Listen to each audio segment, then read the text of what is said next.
비타민C. 왜 비타민C가 부족하면 쉽게 죽는가?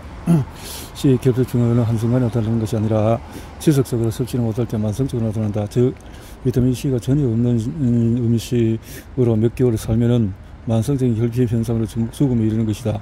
사실 결핍병은 그 역사가 매우 깊다.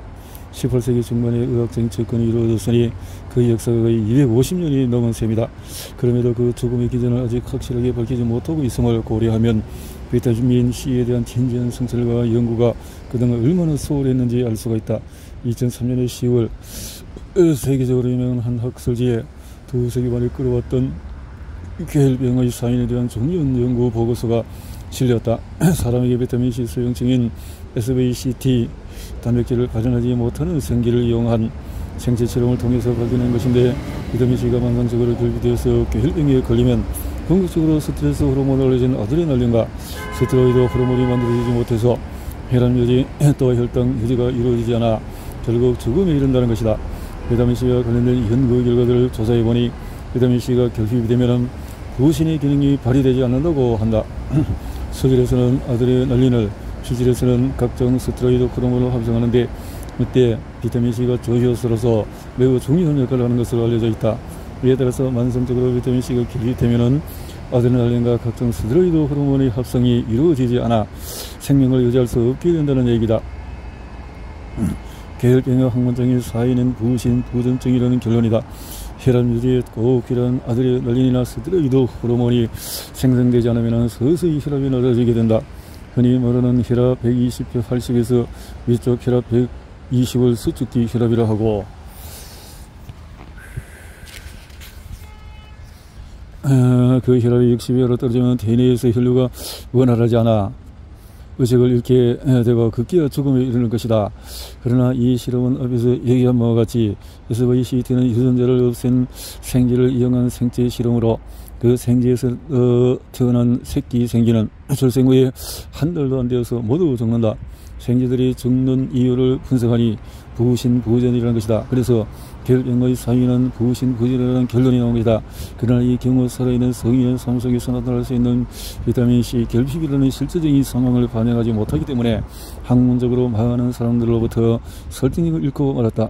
이에 우리 연구팀은 사람처럼 비타민C를 합성하지 못하는 생쥐를 이용하여 계혈병의 사인에 대한 접근을 시도하였다. 즉 비타민C를 충분히 스스로 합성할 수 있는 정생생쥐 SVCT 유전자가 결핍되어 비타민C를 사람처럼 스스로 합성할 수 없는 생쥐 스스로 합성하지 못하면 음료수에 충분한 양의 비타민C를 먹인 생쥐, 이렇게 세 군으로 나눠 두 가지 스트레스에 노출시켰다. 곁들여 스트레스를 정의해서 관찰한 결과 시간이 지나면서 오로지 비타민C를 체내에서 스스로 합성할 수 없는 생쥐인 2군만 죽게 되는 것을 발견할 수 있었다. 그리고 죽은 생쥐들의 부검을 통해 비타민C가 부족한 상태에서 스트레스를 받으면 심장세포가 면역항력 물질을 지나치게 많이 생성하여 스스로 죽게 만드는 과정을 거쳐서 심장세포가 죽고, 그로 인해서 궁극적으로는 심장이 멈춤으로써 생쥐가 죽음에 이른다는 사실을 밝혀 상위권의 SCI 국제잡지에 발표한 바 있다. 비록 이 실험에서 인위적인 스트레스 조건을 가했지만은 인간은 어떤 형태로든 삶 가운데서 스트레스를 받고 살 수밖에 없음을 고려할 때 계혈병의 사인에 대한 가장 근접한 학문적인 근거라고 하지 않을 수가 없다. 왜 비타민C를 사람만 합성하지 못하는가? 학문적으로 잘 알려진 바에 의하면 모든 포유류는 자기가 필요한 만큼의 비타민C를 스스로 몸에서 만들어낸다. 그러나 사람을 포함한 영장류와 기니피그라는 일종의 쥐만 예외적으로 스스로 합성할 수 있는 능력을 잃게 되었다는 것이다. 비타민C 합성하는 데 필요한 기본적인 원료는 포도당이고, 이 포도당이 간세포에서 몇 단계의 효소 작용에 의해 변화를 거쳐서 최종적으로 비타민C가 되는 것으로 알려져 있다. 그런데 사람의 경우로 보면 마지막 단계를 주관하는 효소를 만드는 유전자 하나가 다른 변이로 그 기능을 잃어서 비타민C를 만들 수 없게 되었다는 것이다. 이를 통해서 비타민C의 구조가 포도당과 매우 유사할 것이라고 예상할 수 있고, 실제 비타민C의 생화학적인 구조는 포도당과 매우 유사하다. 이런 학문적인 지식을 바탕으로 이 분야의 연구자는 비타민C 실험을 위한 동물 모델로 비타민C를 합성할 수 없는 생쥐를 만들었다. 앞서 말했듯이 생쥐는 생존을 위해서 스스로 비타민C를 합성할 수가 있다. 그러나 유전자 조작을 통해서 사람이 돌연변이로 그 기능을 잃어버린 것과 똑같이 바로 그 유전자를 제거하면 생쥐도 사람과 마찬가지로 간세포에서 포도나무 원료로 해 비타민C를 합성하는 능력을 잃게 된다. 필자는 미국의 한 유전학자로부터 이 동물 모델을 구입했다. 생리 실험을 통해서 과학적인 가치가 있는 비타민C 효능을 좀 더 연구해보고 싶어서였다. 이 동물을 이용한 실험으로 얻은 결과를 살펴보는 우선 비타민C 생체 합성이 불가능한 이 생쥐들에게 비타민C가 없는 먹이와 물을 키우면 또 5주 후부터는 죽는 생쥐가 나타나고 그로부터 일주일 이내는 모든 쥐가 사망한다는 것을 확인할 수 있었다. 인간도 똑같은 음영임을 고려해볼 때 계열병이 얼마나 무서운 질병인가를 짐작할 수가 있다. 그 밖에 동맥경화의 원인으로 지목받는 콜레스테롤의 혈중 농도가 가파르게 상승하는 것을 확인할 수 있었다. 비타민C 부족으로 죽은 생쥐의 시력을 분석해보니 콜레스테롤이 고위험한 수준으로 올라가 있었고 좋은 콜레스테롤로 알려진 고밀도 콜레스테롤이 현저하게 낮아 있음도 알 수 있었다. 얼로 몸의 각 부분에 분포하고 있는 동맥의 내피가 손상되어 있었다. 이러한 증상은 동맥경화로 진행되는 소견들로 평소에 비타민C가 인체 내에서 어떤 역할을 하는지 분명히 알려지는 현상이다. 왜 하필이면 사람을 포함한 영정류와 기니피그 같은 동물만 비타민C를 합성할 수 없게 된 것일까? 이 의문에 대해서 아직까지 학문적으로 밝혀진 바는 없다. 혹자는 사람 몸속에 어느 순간 비타민C를 대체할 능력이 생겼거나 더 이상 필요치 않게 되었기 때문이라고 말하기도 하지만 그러한 추정은 사실로 받아들이기 어렵다. 왜냐하면 지금도 비타민C 공급을 완전히 끊으면 체내에서 비타민C 합성이 일어나지 않는 사람이나 기니피그는 얼마의 시간이 경과하면 사망하기 때문이다. 또 혹자는 사람의 경우에 비타민C를 섭취할 수 있는 여건이 좋기 때문이라고 말하기도 하는데 그런 의미의 사람에는 지금도 많은 양의 비타민C를 체내에서 스스로 합성하고 있는 많은 종류의 초식동물의 경우를 설명할 수가 없다. 이유인즉 초식동물은 주식인 풀 속에 존재하는 많은 양의 비타민C를 늘 섭취할 수 있기 때문에 오히려 그들에게 비타민C 합성 능력이 사라져야 하는데 실제로는 그렇지 않기 때문에 이러한 설명 역시 그 술자리를 잃게 된다. 그러고 보면 우리가 알지 못하는 비타민C의 비밀이 있음을 알아야 하지만 생명과학 시대인 21세기에도 그 비밀이 여전히 풀리지 않고 있다.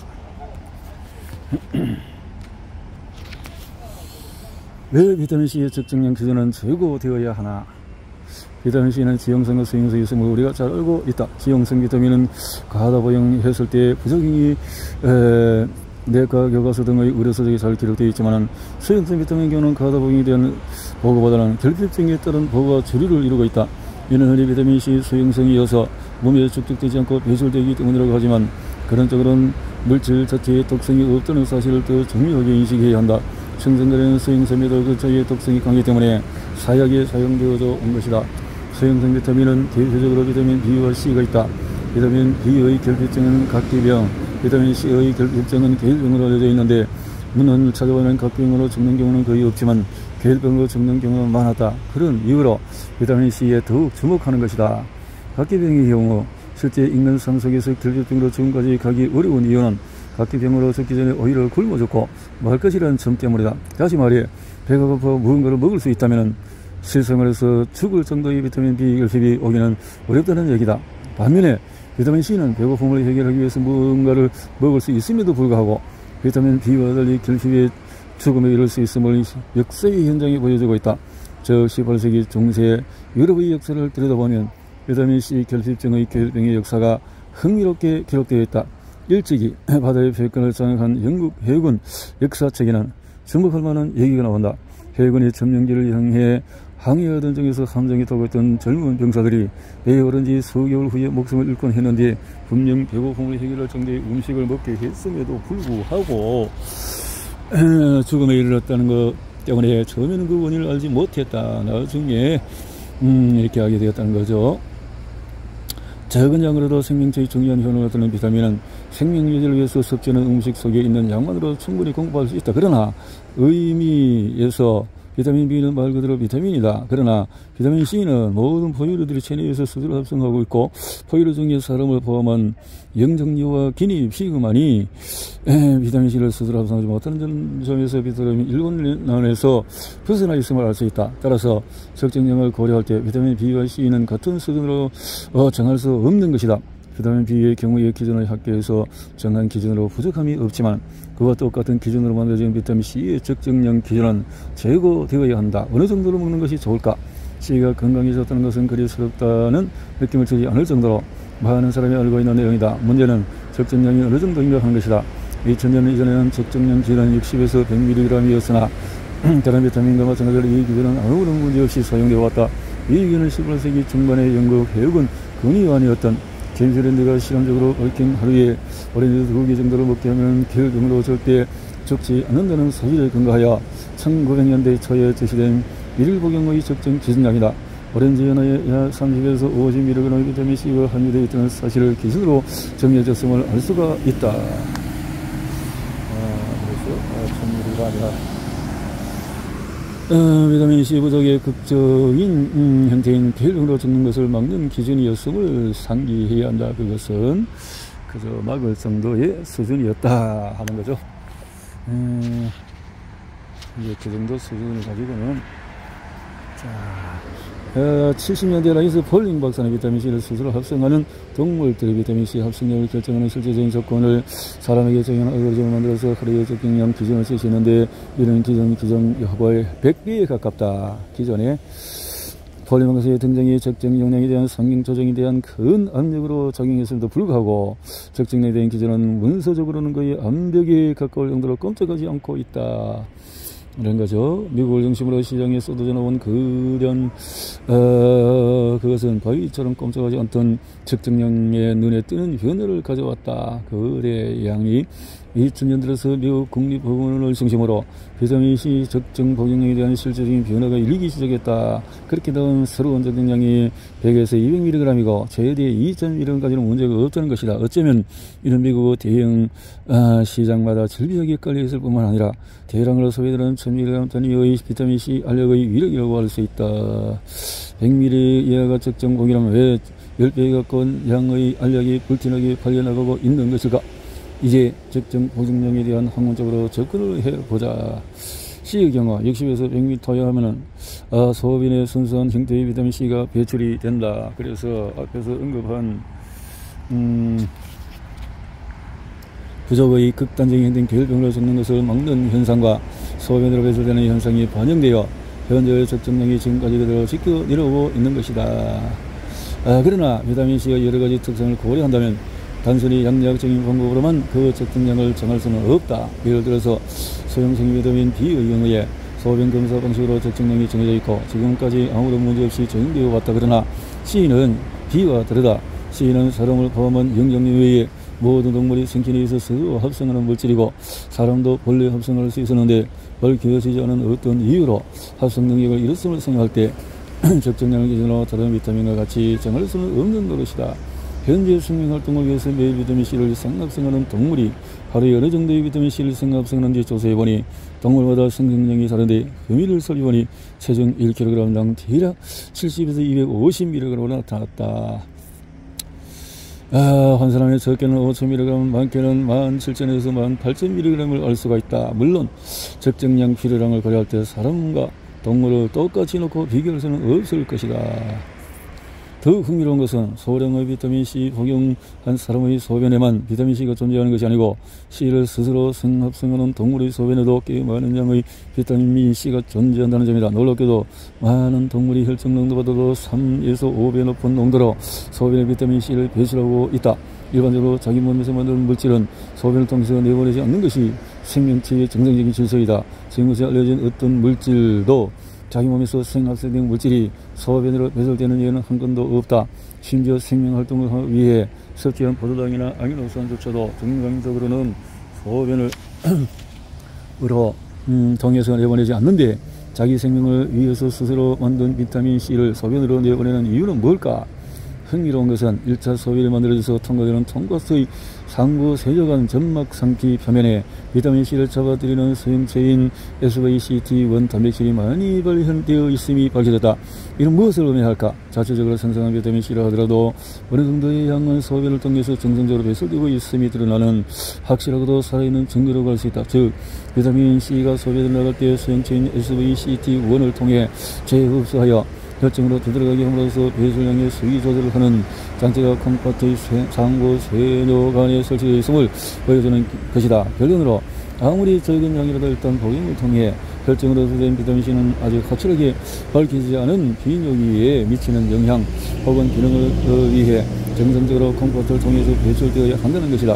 이에 대해서는 아직 학문적으로 밝혀진 바가 없지만 의사로서 필자의 생각은 소변으로 배출된 비타민C가 방광처럼 소변이 비교적 오랫동안 고여 있을 수밖에 없는 요르르 활성산소에 의한 산화적인 손상으로도 보호하는 것이 아닌가 하는 생각이다.